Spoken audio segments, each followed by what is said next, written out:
Good morning વિદ્યાર્થી મિત્રો, આપણે ધોરણ 12 આર્ટ્સની અંદર અભ્યાસ કરી રહ્યા છીએ ચેપ્ટર નંબર 3 નો અનુસૂચિત જાતિ, અનુસૂચિત જનજાતિ અને અન્ય પછાત વર્ગ. હવે આ જાતિઓનો અભ્યાસ આપણે ભણતર માટે પરીક્ષાલક્ષી તો મહત્વનું છે જ, પણ એની સાથે સાથે આપણા વ્યવહારુ જીવનની અંદર પણ આ અનુસૂચિત જાતિઓનો અભ્યાસ આપણને ખૂબ જ ઉપયોગી થઈ રહેશે. એટલા માટે આનો અભ્યાસ કરવો અને વ્યવસ્થિત રીતે કરવો, ધ્યાન આપીને કરવો, પ્રેક્ટિકલી કરવો એ આપણા માટે ખૂબ જરૂરી છે. તો આપણે ચેપ્ટરની શરૂઆત કરી દીધી છે, ચેપ્ટર નંબર 3ની. એની અંદર આપણે જોઈએ તો કે ધોરણ 12 આર્ટ્સ વિષય સમાજશાસ્ત્ર ચેપ્ટર નંબર 3 અનુસૂચિત જાતિ, અનુસૂચિત જનજાતિ અને અન્ય પછાત વર્ગો SC, ST અને OBC. હવે તમે કોઈ જગ્યાએ ફોર્મ ભરો, ફોર્મ ફિલઅપ કરો તો ત્યાં હોય કેટેગરી. તો પહેલી કેટેગરી હોય જનરલ અથવા તો ઓપન, પછી હોય SC, ST, OBC, બધી કેટેગરીઓ હોય છે. તો એ કેટેગરીની અંદર આપણે જાતિ કઈ કેટેગરીમાં આવે છે તો એનો આપણને ખ્યાલ હોવો જોઈએ મિત્રો. તો હવે ગયા લેક્ચરની અંદર આપણે અભ્યાસ કરી ગયા હતા અનુસૂચિત જનજાતિના લક્ષણો. સૌથી વધુ અનુસૂચિત જનજાતિ ક્યાં જોવા મળે તો કે આફ્રિકામાં સૌથી વધારે અનુસૂચિત જનજાતિ જોવા મળે છે. ભારત બીજા ક્રમે આવતો દેશ છે અનુસૂચિત જનજાતિની સંખ્યાની દ્રષ્ટિએ. તો ભારતની અનુસૂચિત જનજાતિના આપણે લક્ષણો ગયા લેક્ચરની અંદર જોયા હતા. હવે આપણે આજે જોવાનું છે ભારતની અધીન જાતિઓનું વર્ગીકરણ. હવે જે અનુસૂચિત જનજાતિ છે, અધીન જાતિ છે, તે કોઈ એક જ જગ્યાએ, એક જ ભાષા, એક જ બોલી, એક જ પહેરવેશ, એક જ પ્રકારની રહેણી કહેણી મુજબ રહેતા હોય એવું નથી. એઓની ભાષા પણ જુદી જુદી હોય, લિપિ, એમની બોલવાની પદ્ધતિ, પહેરવેશ, ખોરાક, પછી જીવન જીવવાની રીતો, તહેવારો, એમના જે ભગવાન એમને જે માનતા હોય તે બધે અલગ અલગ હોય છે. તો એને અધીન જાતિઓનું વર્ગીકરણ કરવામાં આવ્યું છે અને એ 6 ભાગની અંદર કરવામાં આવ્યું છે. અધીન જાતિઓનું વર્ગીકરણ કેટલા ભાગમાં વહેંચાયેલું છે? 1 ગુણનો પ્રશ્ન.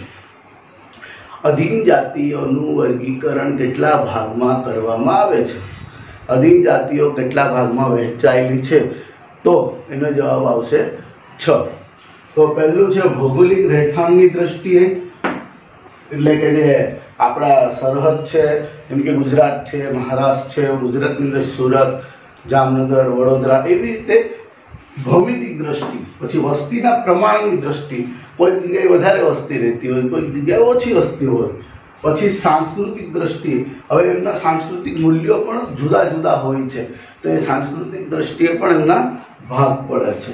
આર્થિક દ્રષ્ટિએ બધા જ અધીન જાતિના લોકો કંઈ ઓછા પૈસાવાળા કે ગરીબ હોય અને બધા જ ધનાઢ્ય હોય એવું નથી. એ લોકોની અંદર પણ ઊંચ નીચ જોવા મળે છે. એમાં પણ અમીરી ગરીબી જે હોય એ જોવા મળતી હોય છે. તો આર્થિક દ્રષ્ટિએ. પછી ભાષાકીય દ્રષ્ટિ, એટલે કે જે એમની ભાષા બોલી હોય એમના આધારે પણ એમનામાં તફાવત જોવા મળતો હોય છે.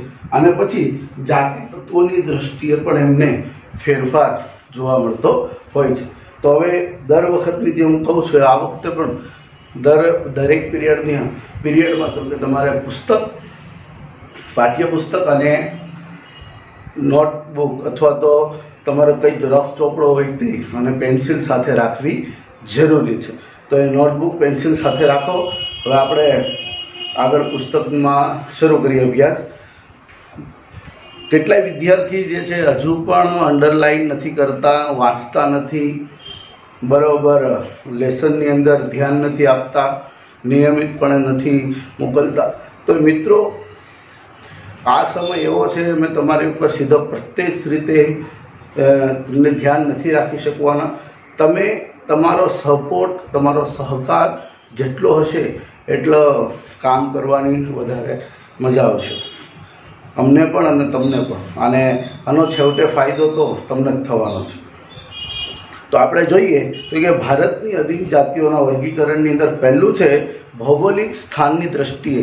ભૌગોલિક સ્થાનની દ્રષ્ટિએ જોઈએ તો કે ઉત્તર અને ઉત્તર પૂર્વના વિસ્તારોની અંદર આપણે જોઈએ પહેલાં તો ભૌગોલિક સ્થાનની દ્રષ્ટિએ 3 ભાગમાં વહેંચાયેલું છે: ઉત્તર અને ઉત્તર પૂર્વ, મધ્યવર્તી કે કેન્દ્રના વિસ્તાર અને દક્ષિણ વિસ્તાર. એટલે કે ઉપરની સાઈડ, મધ્યમાં અને નીચલી સાઈડ. તો કે આમાં જોઈએ તો કે ઉત્તર અને ઉત્તર પૂર્વના વિસ્તારોમાં લદ્દાખ એટલે કે જમ્મુ કાશ્મીર, હિમાચલ પ્રદેશ, ઉત્તરનો ઉત્તર પ્રદેશ, સિક્કિમ, ઉત્તર પૂર્વ વિસ્તાર એટલે કે જેમાં અરુણાચલ પ્રદેશ, આસામ, મેઘાલય, મિઝોરમ, નાગાલેન્ડ, મણિપુર, ત્રિપુરા, આ 7 રાજ્યોનો પણ સમાવેશ થાય છે. 7 સિસ્ટર જેને કહેવામાં આવે છે, 7 સિસ્ટર જે છે આ છે અરુણાચલ પ્રદેશ, આસામ, મેઘાલય, મિઝોરમ, નાગાલેન્ડ, મણિપુર અને ત્રિપુરા. તો ત્યાં ઉત્તર અને ઉત્તર પૂર્વના વિસ્તારોની અંદર આદિમ જાતિઓ જોવા મળે છે. પછી મધ્યમાં જોઈએ, મધ્યના કે કેન્દ્ર વિસ્તારની અંદર પશ્ચિમ બંગાળ, ઓરિસ્સા, બિહાર, દક્ષિણ ઉત્તર પ્રદેશ, દક્ષિણ રાજસ્થાન, ગુજરાત, મધ્યપ્રદેશ અને મહારાષ્ટ્રનો સમાવેશ થાય છે. આ બધા 1 ગુણની અંદર પૂછાઈ શકે એવા પ્રશ્નો છે.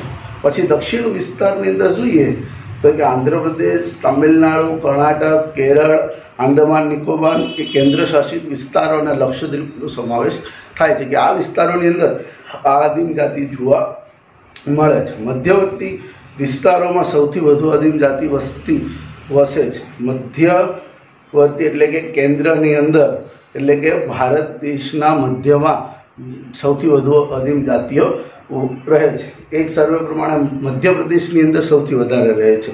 અહીં વસેલા આદિવાસીઓ અન્ય વિસ્તાર કરતાં વધુ જાણીતા બન્યા છે, એટલે કે મધ્યવર્તીના. પછી જો વસ્તીના પ્રમાણની દ્રષ્ટિ, ડૉક્ટર બ્રિજરાજ ચૌહાણ આદિમ જાતિઓના વસ્તી પ્રમાણમાં 2 ભાગમાં વહેંચે છે: ખૂબ જ ઓછી વસ્તી ધરાવતો પ્રદેશ કે રાજ્ય અને ખૂબ જ મોટા પ્રમાણમાં વસ્તી ધરાવતો પ્રદેશ કે રાજ્ય. એટલે કે વસ્તીની દ્રષ્ટિએ જ્યાં વધુ વસ્તી હોય તે વધુ વસ્તીવાળો અને જ્યાં ઓછી વસ્તી હોય તે ઓછી વસ્તીવાળો. હવે જોઈએ તો કે સાંસ્કૃતિક દ્રષ્ટિ, આ પૂછાઈ શકે 2 ગુણ કે 3 ગુણમાં. IMP કરો. ડૉક્ટર વરિયસ એલ્વિન અને પ્રોફેસર દાસ તથા સામાજિક કાર્યકર પરિષદે સાંસ્કૃતિક દ્રષ્ટિએ વર્ગીકરણ કર્યો છે. ડૉક્ટર વરિયસ એલ્વિને સાંસ્કૃતિક દ્રષ્ટિએ 4 ભાગ વહેંચે છે: પ્રથમ ભાગ, બીજો ભાગ, ત્રીજો ભાગ અને ચોથો ભાગ. તો પ્રથમ ભાગમાં સહિયારા જમીનવાળા લોકોનો સમાવેશ થાય છે. તેમાં ખૂબ પછાત જીવન જીવે છે અને અજાણ્યા લોકોનો સંપર્કમાં આવતા તેઓ ડરે છે. આ સૌથી વધારે અગત્યનું છે. 2 ગુણ કે 3 ગુણની અંદર પૂછાઈ શકે એવો પ્રશ્ન છે. દાખલા તરીકે બસ્તરના મુરિયા, ઓરિસ્સાના બોંદો અને જુઆંગ લોકો જે છે એઓ સામાન્ય રીતે આ જાતિ કેવી છે કે બીજાના સંપર્કમાં આવવાથી ડરે છે, બીજાના સંપર્કમાં આવવાનું ટાળે છે, બીજાના સંપર્કમાં આવવાનું પસંદ કરતા નથી, એમને બીક લાગે છે. બીજો ભાગ જેમાં જંગલ અને ડુંગરાઓ રહે છે, જેઓ જંગલ અને ડુંગરાળ પ્રદેશની અંદર રહે છે, સમૂહ જીવન જીવે છે અને બહારના લોકો સાથે સંપર્કમાં ઓછા રહે છે, બહારના લોકો સાથે સંપર્કમાં હોતા નથી. પછી ત્રીજો, આ વિભાગના લોકોની સંખ્યા વિશેષ છે, પોતાની સંસ્કૃતિ વિશે હવે બદલાવ લાવી રહ્યા છે અને કેટલાક પરંપરાગત સંસ્કૃતિને ત્યાજી તેઓ વિચલિત વર્તન તરફ પણ આગળ વધી રહ્યા છે. એટલે કે પોતાની જે જૂની પરંપરા સંસ્કૃતિ છે એને છોડી અને ધીરે ધીરે આધુનિક કલ્ચર તરફ આવવાનો તેઓ પ્રયાસ કરે છે. એટલે ઉપરનો પહેલો અને બીજો ભાગ છે એની કરતાં આ થોડીક નીડર પ્રજા છે. પહેલા ભાગની પ્રજા કોઈના સંપર્કમાં આવતી નહોતી, ડરતી હતી. બીજો ભાગની પ્રજા આવતી હતી થોડા પ્રમાણમાં, વધુ પ્રમાણમાં નહીં. અને ત્રીજો આવે છે, પોતાનો જે સાંસ્કૃતિક વિકાસ છે એ કરવાનો પ્રયત્ન કરે છે. અને ચોથો ભાગ, આ વિસ્તારમાં આ વિભાગોમાં ભીલ, સરદારો, મોરિયા જેવા જમીનદારોનો સમાવેશ થાય છે. તેઓ આર્થિક રીતે સદ્ધર અને સમૃદ્ધ હોય છે. હવે આ જે ચોથો ભાગ છે એના એ કેટેગરીમાં આવતા લોકો છે એ સદ્ધર છે, આર્થિક રીતે તેઓ પોતે સારું એવું કમાણી કરે છે, તેમની આર્થિક સ્થિતિ સારી છે, તો સ્વાભાવિક છે કે એમનો આર્થિક સાંસ્કૃતિક વિકાસ જે છે એ સારા પ્રમાણમાં થયેલો છે. હવે જોઈએ કે આર્થિક દ્રષ્ટિ, કેટલાક માનવશાસ્ત્રીઓએ આદિમ જાતિનું વર્ગીકરણ આર્થિક રીતે પણ કર્યું છે, જેમાં શિકાર, પશુપાલન, ખેતી, કારખાના, ઉદ્યોગ વગેરેના સંદર્ભમાં વર્ગીકરણ કરવામાં આવે છે. એટલે કે તેઓ આર્થિક અર્થોપાર્જન કઈ રીતે કરે છે, પોતે પોતાની રોજગાર કઈ રીતે મેળવે છે, એના આધારે તેમનું વર્ગીકરણ કરવામાં આવ્યું છે. પછી ભાષાકીય દ્રષ્ટિએ જોઈએ તો કે ભારતની પૂર્વ આદિમ જાતિઓને ભાષાકીય દ્રષ્ટિએ 3 ભાષા કુટુંબો સાથે વર્ગીકૃત કરવામાં આવી છે. પહેલી છે ઓસ્ટ્રેલિયન ભાષા, દ્રવિડિયન ભાષા અને સિનો ટિબેટિયન ટિબેટન ભાષા. હવે જો ઓસ્ટ્રિક ભાષા જે છે એ સૌથી જૂની અને પુરાતન માનવામાં આવે છે. પૂર્વ ભારતના આદિવાસીઓમાં, જેમાં કોલ, મુંડા, ખાસી આદિવાસી બોલીનો ઓસ્ટ્રેલિયાશિયાટિક ભાષા કુટુંબોમાં તેમનો સમાવેશ થાય છે. ઓસ્ટ્રેલિયાટિક ભાષા એટલે કે આ ભાષા જે છે એ આપણે એશિયામાં ઉદ્ભવેલી છે. અને જોઈએ તો કે એશિયાની ઉપર આવેલો જે રણ પ્રદેશ છે ત્યાં આ ભાષા ઉદ્ભવી હતી. અને ભારતની અંદર જે છે એ પેલી દ્રવિડ ભાષા હતી. અને આપણે જે છીએ આર્યો છીએ તે ઓસ્ટ્રેલિયન ભાષામાંથી આપણે આવેલા છે આર્યો. હવે દ્રવિડિયન ભાષા જોઈએ તો કે દ્રવિડિયનમાં તમિલ, તેલુગુ, કન્નડ, મલયાલમનો સમાવેશ થાય છે. આ એક ગુણમાં પૂછાય છે. એક ગુણની અંદર પૂછાતો પ્રશ્ન છે કે દ્રવિડ ભાષામાં કઈ ભાષાનો સમાવેશ થાય છે. આંધ્રમાં વસતા ગોંડ, દક્ષિણ ભારતના કાદર અને ઇસ્લામ, ટેંચુ, ટોડા વગેરે આદિમ જાતિઓનો સમાવેશ પણ આ દ્રવિડિયન ભાષાની અંદર કરવામાં આવે છે. હવે દ્રવિડિયન ભાષાની અંદર મુખ્ય કઈ ભાષા આવે? દ્રવિડિયનની અંદર તમિલ, તેલુગુ, કન્નડ અને મલયાલમ, આ 4 ભાષા છે. દ્રવિડિયન ભાષા એ ભારતની મૂળ ભાષા છે. આપણે બોલીએ છીએ એ આપણી ભારતની મૂળ ભાષા નથી. આપણે જે છે મધ્ય એશિયામાંથી આવેલા છે.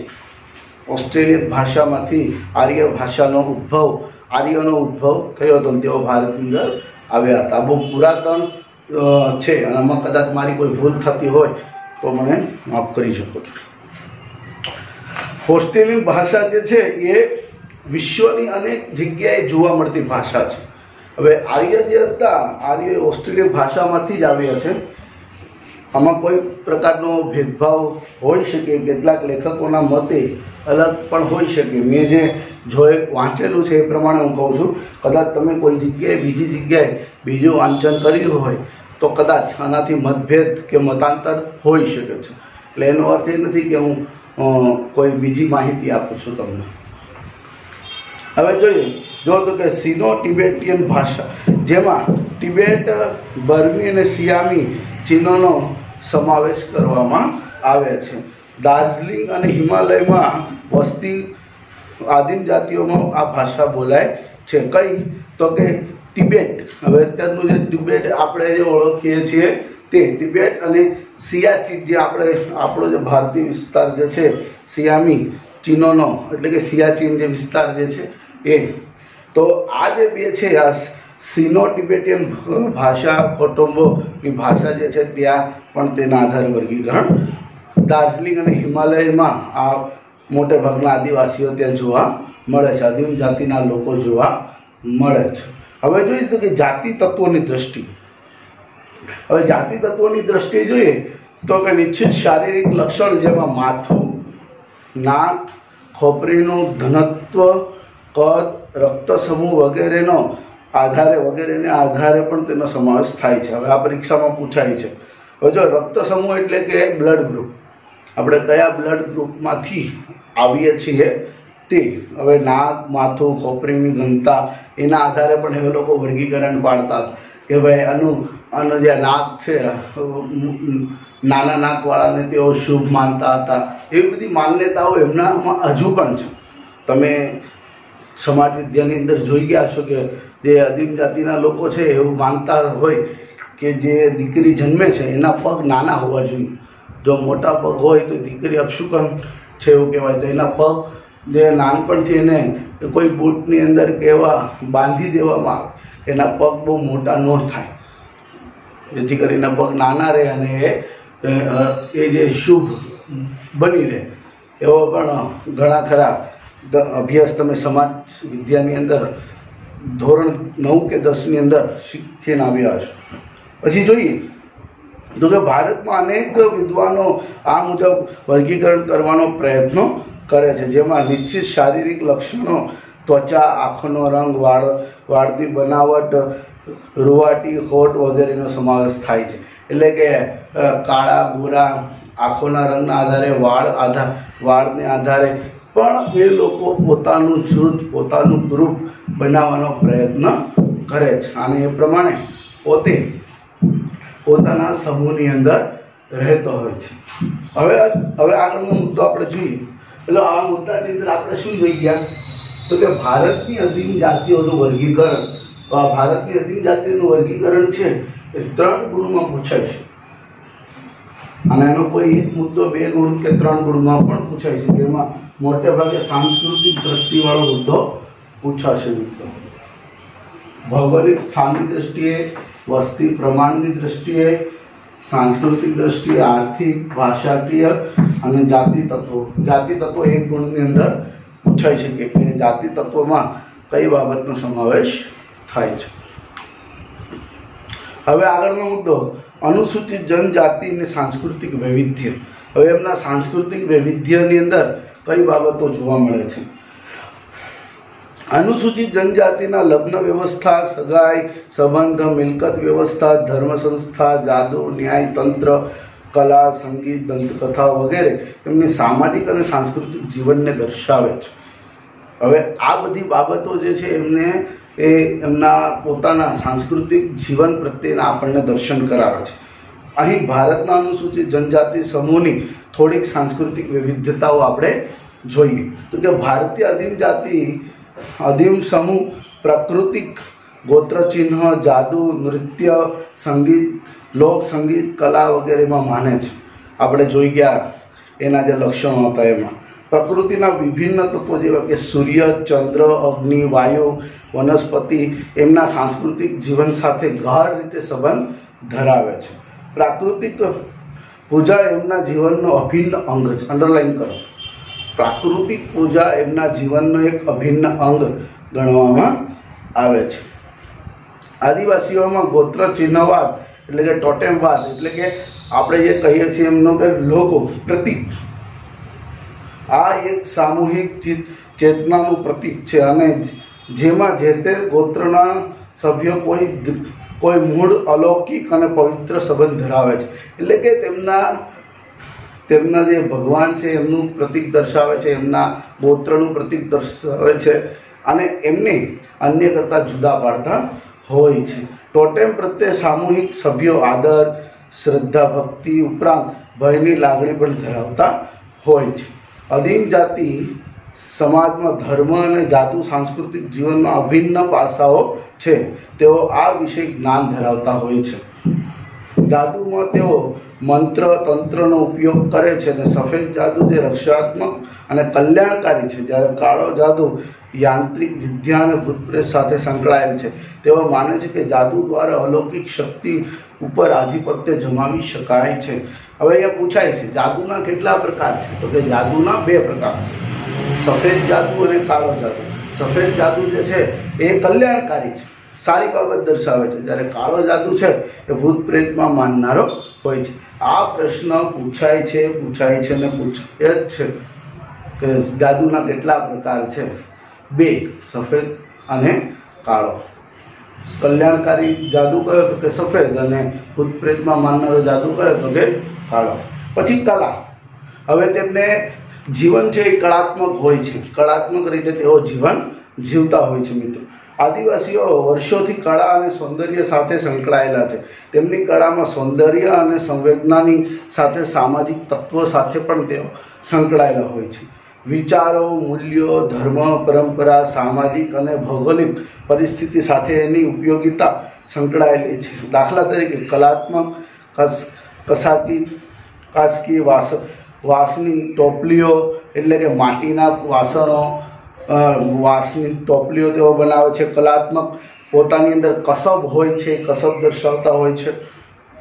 કલાની અભિવ્યક્તિની શૈલી એમના સંગીત, તાલ અને સૂરમાં પણ અભિવ્યક્ત થાય છે. એમના સંગીત, તાલ, સૂરમાં કલાત્મકતાની બાબત અભિવ્યક્ત થતી હોય છે. ડૉક્ટર વરિયસ એલ્વિને જણાવે છે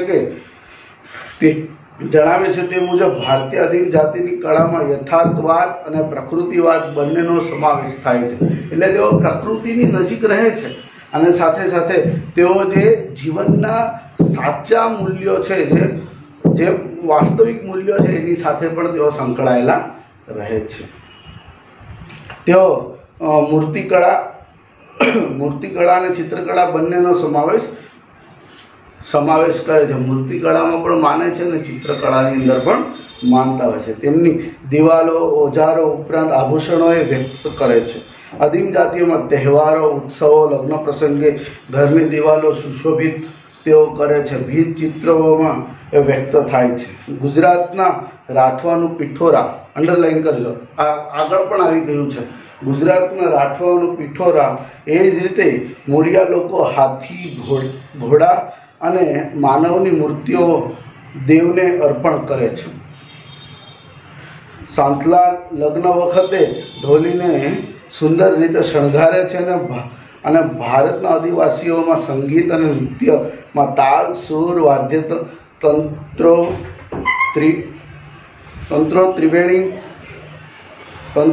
ત્રિવેણી સંગમ તેમાં જોવા મળે છે. તાલ, સૂર અને વાદ્યતંત્રનો ત્રિવેણી સંગમ જોવા મળે છે. એમના વાજિંત્રા ઇલેક્ટ્રોનિક હોતા નથી, એટલે કે ઇલેક્ટ્રોનિક વાજિંત્રા હોતા નથી, પણ તેઓ ફૂંક મારવી, હવા ભરવી, થાપ આપવી વગેરેથી ચાલે છે. એટલે કે તેઓ ઇલેક્ટ્રોનિક, અત્યારના જમાનાની અંદર જે ઇલેક્ટ્રોનિક સાધનો છે એવા નથી હોતા. આપણે મંદિરમાં જઈએ તો ત્યાં ઢોલ ને બધું ઇલેક્ટ્રોનિકથી વાગે છે, પણ તેમના જે છે ઇલેક્ટ્રોનિકથી નથી વાગતા. તેઓ હાથેથી વગાડે છે, ફૂંક મારીને વગાડે છે, કે તેઓ પોતાની રીતે વગાડવાનું કામ કરતા હોય છે. સારંગી, વાંસળી, તૂર, તંબુરા, બીન, ઢોલ, ઘંટ, મૃદંગ વગેરેનો તેઓ સમાવેશ કરે છે. અને તેઓ લાઈવ વગાડતા હોય છે. લાઈવ તેઓ વગાડવાનું તેમને વધુ પ્રમાણમાં પસંદ હોય છે. મિત્રો, લગ્ન, ધાર્મિક પ્રસંગ, તહેવારો, ઉત્સવો વગેરેમાં તેઓ નૃત્ય કરે છે. ઘણીવાર રાજા શિકારી પક્ષીઓના મોહરા પહેરે છે. હવે તેમને જે નૃત્ય થાય છે એમાં કેટલીક વખત રાજા શિકારી પશુઓના જે મોહરા પહેરીને તેઓ નૃત્ય કરતા હોય છે. એમને નૃત્ય પ્રત્યેનું તેમનું અલગ પોતાની લાગણી હોય છે. નૃત્ય પ્રત્યે તેઓ અલગથી પોતે વેશભૂષા કાઢી અને નૃત્ય કરતા હોય છે. તેઓ સમૂહ નૃત્ય પણ કરતા હોય. આદિમ જાતિ મોટે ભાગે સમૂહ નૃત્ય સાથે જ જોડાયેલી છે. એક વ્યક્તિનું નૃત્ય ક્યારેય એમાં નૃત્યની અંદર જોવા મળતું નથી. લોકગીતો દ્વારા સામૂહિક જીવનની એકતા તેઓ દર્શાવે છે. એમના લોકગીતો આજે પણ કેટલાય લોકગીતો જે છે એ પ્રચલિત છે, અને લોકગીતો એમની સામૂહિક એકતા દર્શાવે છે. તેમની ભાષા, શૈલી, લોકકથા પણ તેમાં વણાયેલી હોય છે. તેમની ભાષા, શૈલી, લોકકથા, દંતકથાઓ પણ તેમાં વણાયેલી હોય છે. અને આ બધું જ જે છે એ એમની એક એક્ય દર્શાવે છે, એમની એકતા દર્શાવે છે. તો તેમના લગ્ન પ્રસંગ હોય કે કોઈ શુભ પ્રસંગ હોય કે કોઈ સારી બાબત હોય કે પછી કોઈ વ્યક્તિનું મરણ થયું હોય તો એમાં પણ તેઓ પોતે સમૂહની અંદર રહીને કાર્ય કરે છે. સામૂહિકતાથી પોતે કાર્ય કરતા હોય છે, સમૂહની અંદર રહેતા હોય છે.